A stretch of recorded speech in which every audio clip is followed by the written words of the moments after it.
Assalamualaikum warahmatullahi wabarakatuh. Waalaikumsalam warahmatullahi. Saya Rizky Ardiani, CGP Angkatan 6 dari Kabupaten Gayo Luas bersama rekan saya Ibu Supiani. Kami berdua dari SMP Negeri 1 Tripejaya. Pada pertemuan kali ini, kami akan mencoba mempraktekkan coaching untuk supervisi akademik. Coaching untuk supervisi akademik sendiri terdiri dari 3 tahapan. Yang pertama tahap pra-observasi, yang kedua tahap observasi, dan yang ketiga adalah tahap pasca observasi. Nah, dalam pertemuan kali ini, pertama kami akan melaksanakan tahap pra-observasi. Semoga tayangan ini bermanfaat, memberikan banyak manfaat, dan selamat menyaksikan. Selamat siang Bu Supiani. Selamat siang, Rizky. Apakah Bu Supiani sibuk? Alhamdulillah untuk hari ini tidak. Saya sedikit mengganggu Ibu, kita berbincang-bincang santai aja hari ini Bu ya. Boleh Bu, silakan. Jadi pada kali ini kita kan sebelum kita melaksanakan observasi nanti besok pada hari Kamis rencananya Bu ya. Hari ini kita pra-observasi dulu. Kita akan berbincang-bincang santai, nggak usah terlalu tegang kali kita Bu. Jadi yang pertama yang ingin saya tanyakan ini Bu, untuk kegiatan coaching dalam supervisi akademik ini, apa yang Ibu harapkan dalam kegiatan ini? Saya harapkan untuk coaching ini adanya bertukar pengalaman antara Ibu dengan saya, yang nantinya ada timbal balik yang akan menjadi stimulus bagi saya dalam pengembangan proses pembelajaran nantinya. Kemudian nantinya saya meminta masukan, meminta saran dari Ibu setelah nanti adanya supervisi. Nanti kan Ibu yang tahu di mana letak kekurangan saya. Nah, nantinya kekurangan ini akan saya gunakan untuk memperbaiki bagi saya nantinya untuk proses pembelajaran di kelas. Jadi harapan Ibu tentang proses supervisi ini, Ibu harapkan kita bisa saling mengisi lah Bu ya, saling bantu-membantu bagaimana agar kita bisa lebih baik ke depannya. Oke Bu, dengan senang hati saya akan berusaha untuk menyampaikan apa yang bisa agar kita dapat sama-sama mendapatkan pembelajaran yang lebih baik ke depannya Bu ya. Oke, pertanyaan selanjutnya Bu, Ibu ini rencananya mau untuk program supervisi ini mau mengambil di kelas berapa? Kebetulan saya kan mengajar di pelajaran IPS terpadu. Pada saat nanti supervisi ini saya pas berada di kelas 9A. Kemudian materi yang akan saya sampaikan itu pada bab 3, yaitu tentang ekonomi kreatifnya. Oh, berarti ini nanti kita masuk ke kelas 9A di materi ekonomi kreatif Bu ya, di bab 3-nya. Oke. Nah, dalam pembelajaran di kelas nanti tentunya kan Ibu sudah menyusun tadi tujuan pembelajaran yang Ibu inginkan untuk pembelajaran kali ini tuh apa Bu?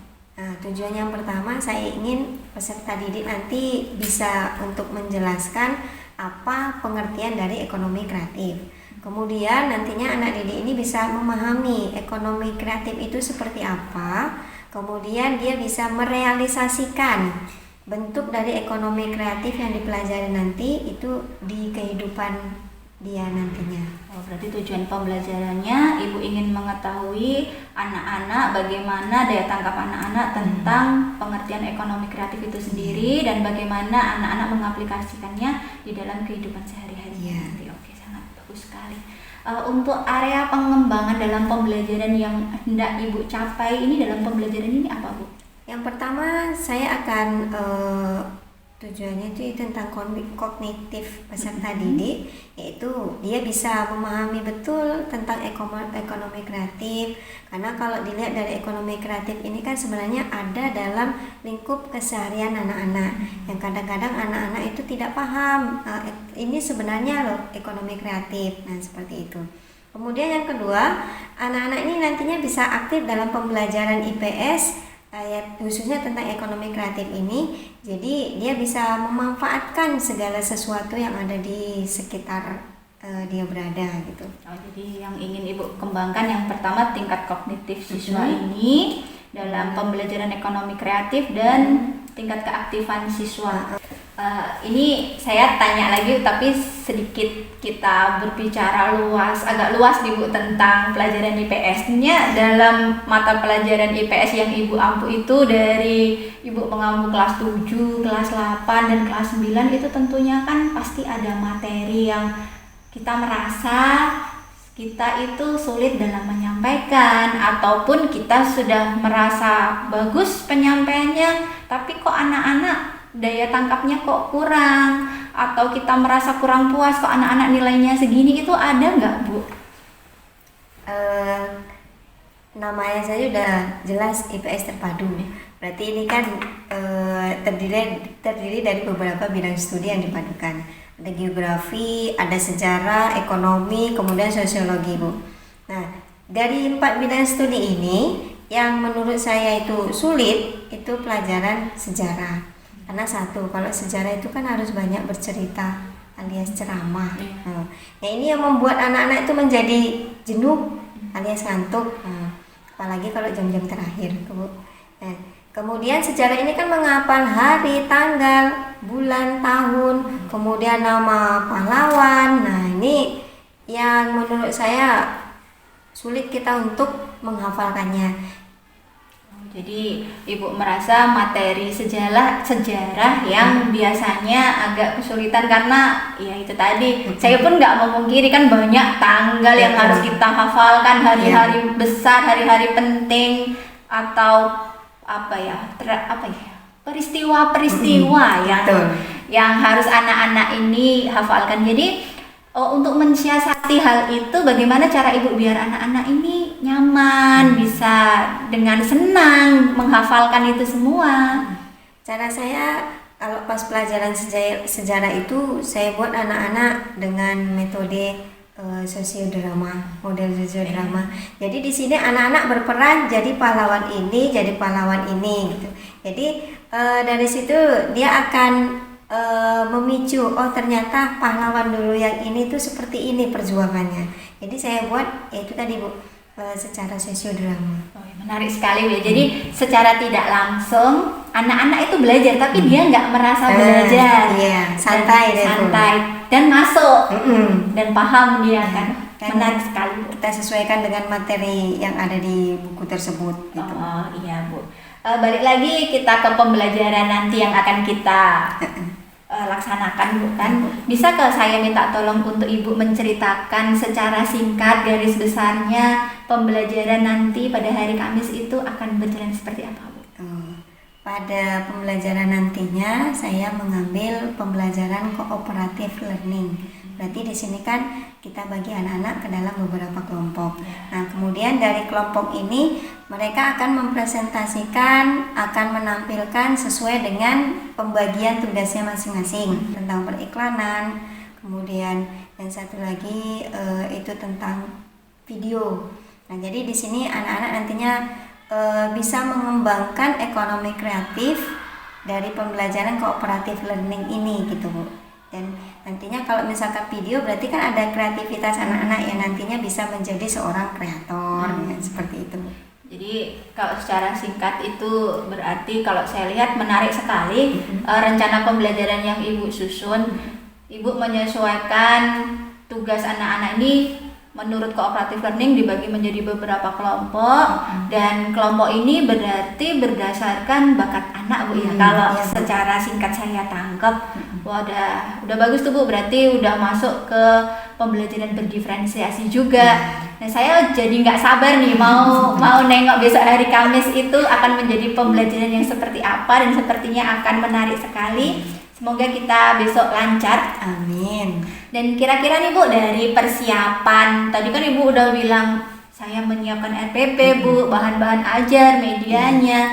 Itu kira-kira sebelum kita besok masuk ke observasinya itu bantuan apa yang Ibu butuhkan dan kira-kira siapa nih yang bisa membantu Ibu agar besok pembelajarannya tuh bisa lancar?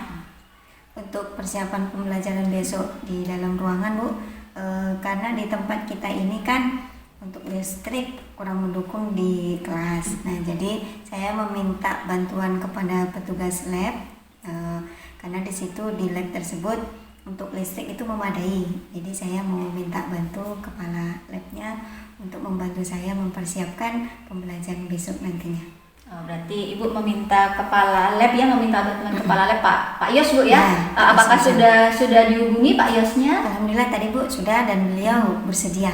Oh ya, alhamdulillah, pastinya bersedia karena untuk kelancaran kita bersama kan Bu kan. Oke, yang selanjutnya Bu, tentunya kita sebagai pribadi seorang guru itu pastinya kita ingin selalu meningkatkan kompetensi diri. Nah, dalam upaya peningkatan kompetensi diri yang ada di dalam diri Bu Supi ini, kira-kira dalam segi apa yang ingin Ibu tingkatkan dari kompetensi dalam diri Ibu, dan apa yang dapat saya bantu untuk itu? Di sini saya merasa sayanya yang kurang untuk menguasai IT Bu. Nah, jadi mungkin nanti di sini saya bisa minta bantuan sama Bu Rizky tentang IT tersebut, apalagi yang berkaitan tentang pembelajaran itu yang terbaru sekarang kan seperti pakai Canva. Nah, kemudian pakai yang lain itu kan masih banyak lagi Bu. Jadi saya minta bantuan sama Ibu nanti tentang penguasaan IT saya.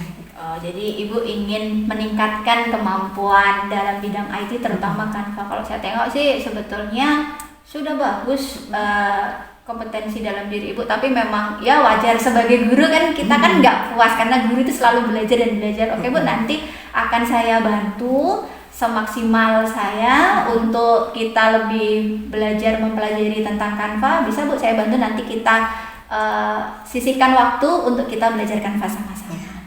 Dan yang terakhir nih Bu, strategi dari dalam diri Ibu. Tadi kan Ibu pasti ada yang ingin ditingkatkan dalam diri. Jadi upaya apa saja yang sudah Ibu lakukan nih selama ini dalam upaya peningkatan kompetensi diri ini? Pertama ya, namanya kita guru kan harus banyak belajar dan terus belajar mengikuti perkembangan zaman Bu ya. Nah, jadi saya juga belajar tentang itu, cuman belum dikatakan sebagai seorang yang mahir gitu. Nah, jadi untuk lebih kita bisa belajar tentang itu, menambah ilmu, bisa ikut pelatihan di MGMP. Nah, jadinya di situ nanti kita banyak bertambah ilmu kita, dan itu bisa nantinya diimplementasikan dalam proses pembelajaran di kelas nantinya. Oke, jadi Bu Supi selalu dan terus belajar dengan mengikuti berbagai macam pelatihan melalui MGMP juga, biar kita bisa terus meningkatkan kemampuan diri kita. Oke. Terima kasih Bu Supi untuk hari ini. Demikian tahap praobservasi yang sudah saya dan Bu Supi laksanakan. Semoga besok untuk kegiatan observasi akan berjalan lancar. Mohon doanya agar kegiatan besok berjalan lancar dan sesuai dengan harapan kami. Terima kasih. Wassalamualaikum warahmatullahi wabarakatuh. Waalaikumsalam warahmatullahi wabarakatuh.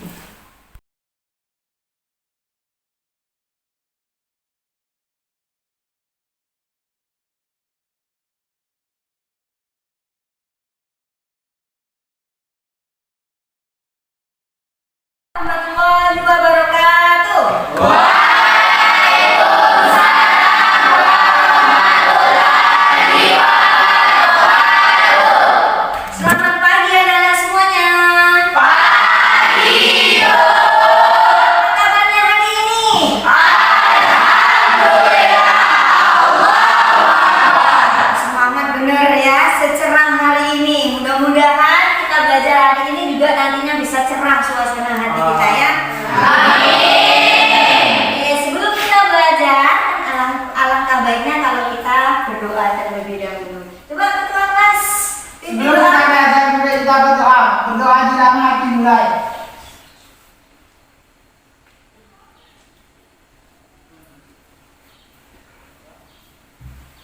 Berdoa selesai. Mudah-mudahan dengan doa yang kita panjatkan nantinya bisa diterima oleh Allah Subhanahu wa taala dan kita menjadi orang yang sukses dunia akhirat. Amin. Nah, datang semua ya ke kelas? Insya Allah datang. Alhamdulillah, semuanya hari ini datang. Nah, berarti semangat harus belajar ya. Nah, pertemuan kita yang kemarin kita membahas tentang perdagangan internasional. Nah, apa yang dimaksud dengan perdagangan internasional, Manse? Perdagangan internasional ada jual beli antar negara atau lebih. Ya, jual beli antara boleh 2 negara atau 3 negara seterusnya. Kan nggak mungkin orang jualan tok tanpa ada pembeli, gitu kan? Ya, itu kalau menurut kita. Nah, kemudian contoh dari perdagangan internasional itu seperti apa, Nadia? Contohnya seperti sepeda motor Bu, merek Honda dibuat di Jepang dijual di Indonesia. Ya, ini juga kerjasama ya antara Indonesia dengan negara Jepang. Nah, Indonesia punya under deal-nya itu diekspor ke negara Jepang, kemudian di negara Jepang itu dibentuk sebuah sepeda motor, kemudian sudah berbentuk dia sepeda motor dijual kembali ke Indonesia. Ini juga kerjasama yang baik. Ini juga contoh dari perdagangan internasional. Nah, kemarin kita sudah menyelesaikan tentang perdagangan internasional, tapi masih kita bahas tentang ekonomi kreatif. Sekilas kemarin ya. Nah, apa yang dimaksud dengan ekonomi kreatif, Ira? Ekonomi kreatif dikembangkan berdasarkan potensi yang dimiliki negara. Ya, adanya potensi-potensi yang dimiliki oleh suatu negara, itunya nanti akan melahirkan ide, gagasan, hingga akhirnya nanti bisa menjadi ekonomi kreatif ini menjadi industri kreatif yang bisa memicu adanya pertumbuhan ekonomi suatu negara. Ya. Nah, kemudian ekonomi kreatif itu ada terbagi 14 bagian. Yang ininya menjadi dia disebut sebagai industri kreatif. Nah, coba Ida sebutkan 5 saja. Fashion show, video, iklan, musik, radio. Iya, bagus. Ada fashion show, ada iklan, ada video, kemudian ada musik, kemudian ada radio. Itu dia yang disebutkan oleh Zubaida, cukup 5 saja, ya kan? Padahal sebenarnya itu kan ada 14. Yang terakhirnya nanti ada yang kita bahas melalui video. Oke, sebelum kita lanjut tentang pembahasan ekonomi kreatif, maka kita akan lihat dulu videonya. Nah, apa sih sebenarnya yang dimaksud dengan ekonomi kreatif tersebut? Oke, kita simak di sini.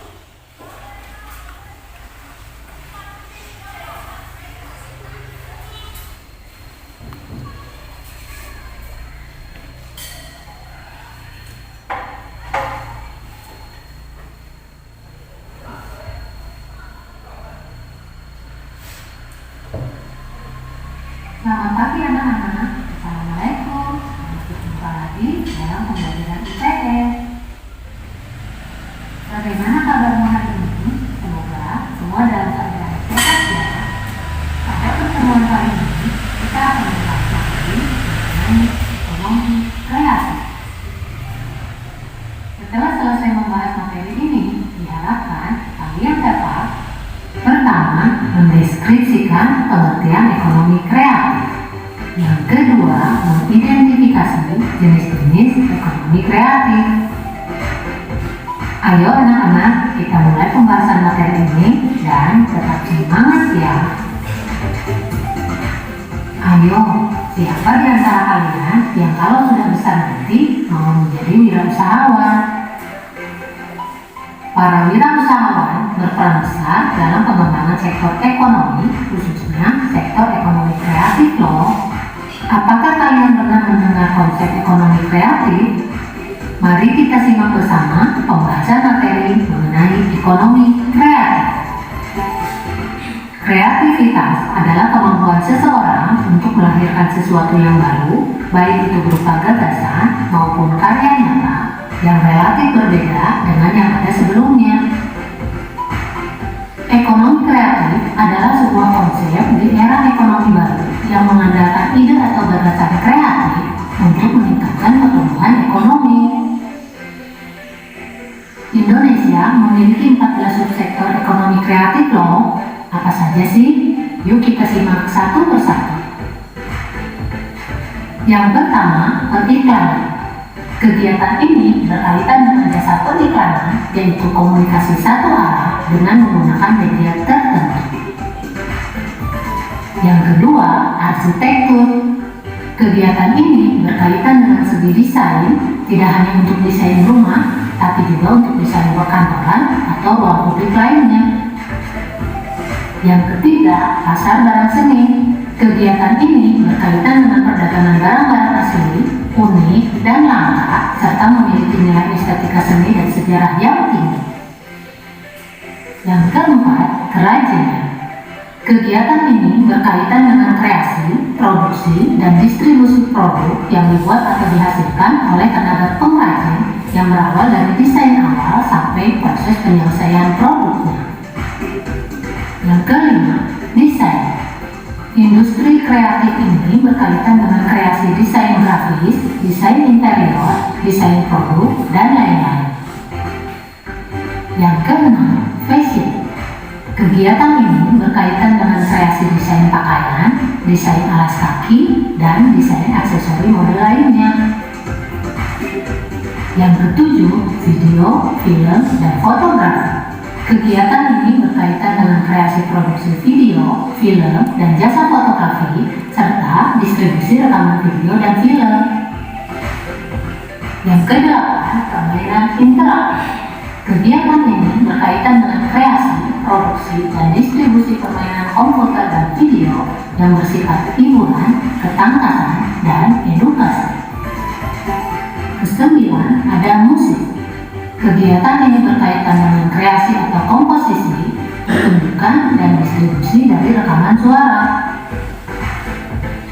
Yang ke-10, ada seni pertunjukan. Kegiatan ini berkaitan dengan usaha pengembangan konten produksi pertunjukan. Yang ke-11, ada penerbitan dan percetakan. Kegiatan ini berkaitan dengan penulisan konten dan penerbitan buku, jurnal, koran, majalah, atau tabloid. 12. Layanan komputer dan peranti lunak. Kegiatan ini berkaitan dengan pengembangan teknologi informasi, termasuk layanan jasa komputer, pengolahan data, dan lain-lain. 13. Televisi dan radio. Kegiatan ini berkaitan dengan usaha kreasi, produksi, dan pengemasan acara televisi. Dan yang terakhir, riset dan pengembangan. Kegiatan ini berkaitan dengan usaha inovatif yang menawarkan penemuan ilmu dan teknologi.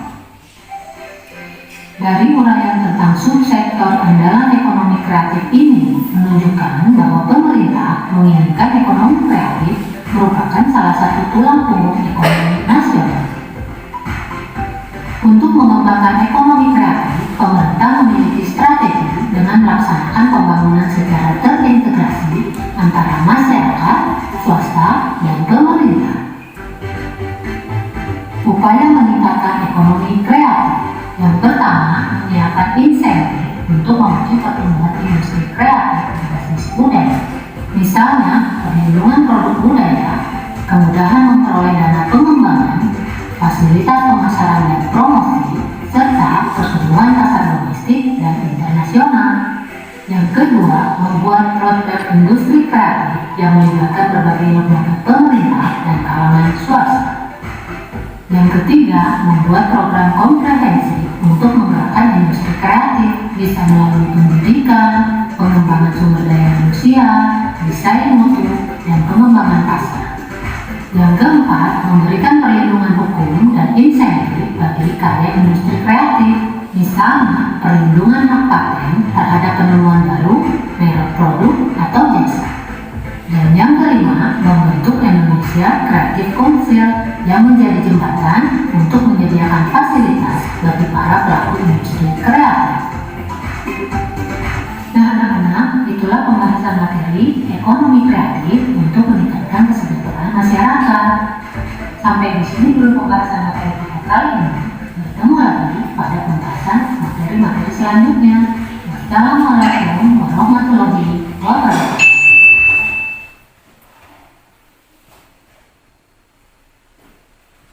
Baik, itu tadi tentang video 14 subsektor dari ekonomi kreatif. Yang pertama tadi ada tentang periklanan.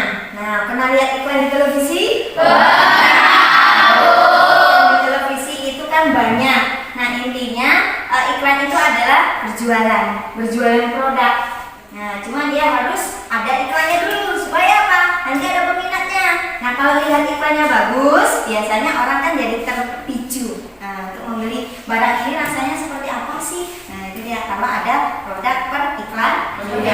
Nah, kemudian ada mengenai tentang arsitek. Kalau orangnya disebut sebagai arsitektur. Nah, contoh kalau arsitektur yang ternama di Indonesia itu adalah Bapak Gubernur Jawa Barat, yaitu Bapak Ridwan Kamil. Nah, beliau salah satunya itu adalah yang sekarang lagi viral, itu ada Masjid Al-Jabar yang ada di Jawa Barat. Nah, itu mengambil konsep dari ilmu matematika, Al-Jabar. Nah, jadi masjidnya ini megah, kemudian dia seolah-olah terapung.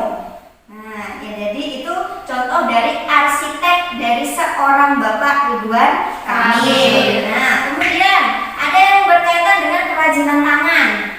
Nah, saya rasa kalau di tempat kita ini kan ada contoh dari kerajinan tangan yang khusus dibuat oleh masyarakat Gayo Lues, ya kan? Nah, kira-kira apa? Ya, sumpit yang terbuat dari kalau yang di sini itu namanya bengkuang. Kalau bahasa Indonesia itu bengkuang itu buah. Nah, kemudian kalau di sini itu namanya bengkuang, tapi dia kalau di bahasa Indonesia kan itu menjadi pandan berduri. Nah, jadi kalau mau cara pembuatan sumpitnya itu kan harus diambil dulu, kemudian dibuang duri-durinya ya. Kalau nggak dibuang duri-durinya nanti kan berbahaya. Nah, ini nanti bisa menjadi sumpit. Kalau di sini namanya tape. Kemudian bisa juga dibentuk dia menjadi alas atau tikar. Nah, itu khusus kerajinan tangan yang ada di sini. Nah, kemudian yang selanjutnya nanti ada berkaitan dengan fashion. Nah, pakaian berarti ya. Nah, kalau jenis pakaian, nah nggak usah jauh-jauh di kota besar, di tempat kita aja kalau khusus pakaian itu banyak modelnya. Apalagi khusus yang perempuan. Hampir setiap hari, setiap minggu, setiap bulan itu udah ganti lagi model baju, ya kan? Nah, itu dia. Nah, kemudian yang selanjutnya itu ada berkaitan dengan musik. Ada di sini yang nggak suka musik? Enggak. Rata-rata ya. Nah, kita yang ada di sini itu semuanya suka musik. Walaupun nggak pandai nyanyi, kalau misalkan dengan musik, mungkin tangannya bisa bergerak, ya kan? Kepalanya bisa bergerak, ya. Karena itu tadi. Artinya apa? Seperti kesetrum ya kalau udah kena musiknya. Nah, kemudian ada yang berkaitan dengan percetakan. Kalau percetakan itu seperti buku paket kita, itu kan dicetak. Nah, itu yang menerbitkan siapa? Itu kan dari kementerian. Nah, itu khusus untuk anak sekolah. Nah, kemudian ada berkaitan dengan desain. Apa itu desain? Ada seorang desainer. Contohnya Ivan Gunawan. Nah, berarti dia kerjaannya apa? Iya, menggambar, membuat pola baju, sehingga membawa beliau itu menjadi seorang desainer ternama dari Indonesia. Nah, itu tadi. Nah, dari beberapa 14 subsektor, nah saya rasa itu nanti bisa dilanjutkan dengan membaca buku di buku paket kita. Ya, semuanya itu jumlahnya ada 14. Nah, kemudian saya mau membagi kelompok ya. Nah, kelompoknya ini tidak dari 14 subsektor tersebut, tapi kita mengambil 4 tim saja. Nah, nanti ada tim periklanan, kemudian ada tim musik, kemudian ada tim editor video, kemudian satu lagi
kerjasama dan merupakan warisan budaya yang tidak dicatat oleh dunia.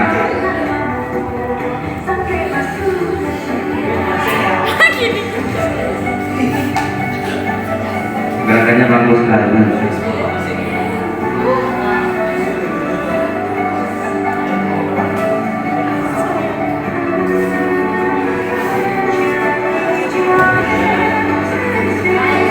Ini momen foto-foto dengan guru bahasa kerjasama tersebut.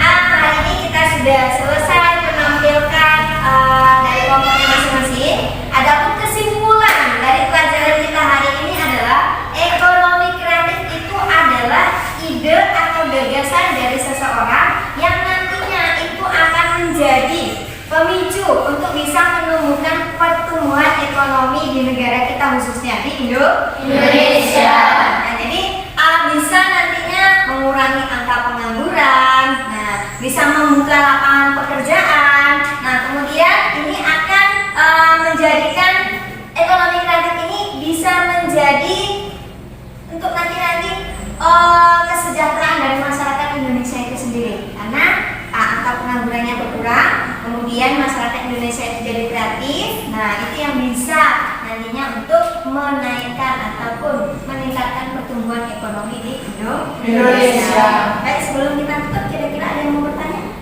Ya, Pandi. Apa kunci menjadi pengusaha yang sukses? Pertanyaan yang bagus. Apa sih kunci untuk menjadi pengusaha atau wirausahawan yang sukses? Nah, tentunya yang pertama kita harus beribadah, ya. Nah, karena apapun ceritanya kita tetap harus pasrahkan diri kepada Allah. Nah, ibadah disertai dengan ikhtiar dan doa. Kemudian belajar dari pengalaman. Nah, kalau seumpamanya gagal, coba lagi. Nah, karena pengalaman itu adalah guru paling berharga untuk kita. Kemudian tetap tekun belajar. Nah, itu ya. Nah, kemudian optimis. Artinya apa? Kalau kita punya sesuatu yang kita inginkan, kita harus mencapai tersebut. Itu namanya optimis. Kita cari caranya supaya dapat. Nah, kalau seumpamanya itu kita belum mendapatkan yang kita inginkan tersebut, berarti anggap saja itu belum rezeki dan kita tidak boleh frustasi. Karena ingat, Allah tidak akan menggantikan rezeki seseorang, kan gitu kan? Nah, rezeki seseorang atau rezeki makhluknya itu masing-masing sudah ditentukan. Nah, jadi kita tidak boleh frustasi. Nah, sebelum juga kita tutup, dan saya mau ngasih tugas kalian nanti di rumah. Tugasnya adalah masing-masing nanti di sini kan kita ada kerajinan tangan seperti yang tadi kita ungkapkan tadi di pertama, kita ada sumpit ya. Jadi untuk pertemuan selanjutnya saya mau kalau untuk yang perempuan nantinya membuat sumpit, kalau yang laki-laki buat alas atau tikar. Nah, itu silakan dibawa nanti untuk pertemuan yang akan datang. Bisa dipahami? Bisa. Sebelum kita akhiri, mari bersama-sama kita mengucapkan lafaz hamdalah. Alhamdulillahirabbil alamin. Sekian pembelajaran kita hari ini. Assalamualaikum warahmatullahi wabarakatuh.